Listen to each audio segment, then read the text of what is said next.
After 3,000 years, of course, it can be tough to come to exact conclusions, but we can still try to get a glimpse of the past through what we find. Today, we're going in search of David HaMelech's palace in Ir David. The archaeologist Eilat Mazar came in with an interesting theory. Below where I'm standing is a slanted structure that seems could have supported a large building on top. In addition, at the foot of the structure, we found fancy Proto-Ionic capitals like the copy shown on the wall across from me. These were only found in places around Israel with palaces or municipal structures, which makes sense as this would have been far too fancy and expensive to find in some average person's home. The theory is that the capitals likely fell in the destruction of whatever monumental building sat up top, in essence, where I'm standing right now. And so they began to dig here, right underneath their offices. They found a single large structure with thick fortified walls, which could certainly be the remains of a palace, and Mazar dates it using the pottery found on site to around the times of David HaMelech. There are, of course, others who analyze her findings and disagree, but as the head of the dig here, those were her findings and her analysis. So we'll chalk it up to could be, and that's still quite cool. You can imagine David HaMelech looking out over the view from here. Maybe he thinks of his own campaign against the city when it was still in the hands of the Yebusim and wonders what will protect him if enemies come to try to take it from him as well.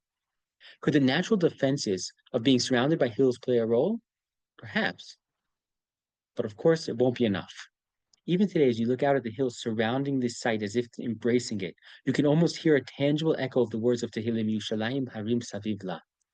But that's not enough. V'Hashem Saviv Le'amo Me'atav Yad Olam. So too Hashem surrounds his nation now and forever.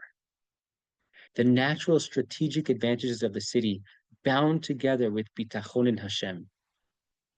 Standing here, the very air seems to whisper ancient songs, and you can't help but wonder how many of David's Pirkei Tehillim may have been inspired from this very vantage point.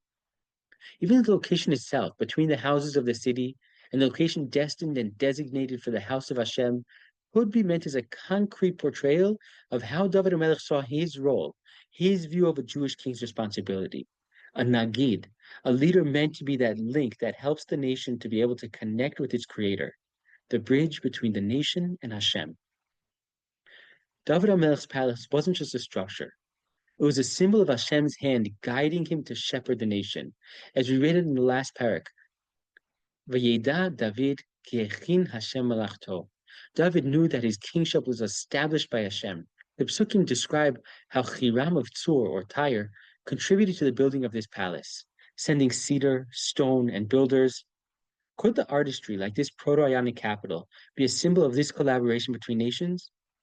Picture Michal, the daughter of Shaul, standing by a window and looking out towards the streets of the city as David dances before the Aron. Or imagine David himself standing here, overlooking his city yet humbled. How can I dwell here in this palace while the Aron of Hashem sits in a tent? His words show not only humility, they define his vision of leadership rooted in Avodas Hashem.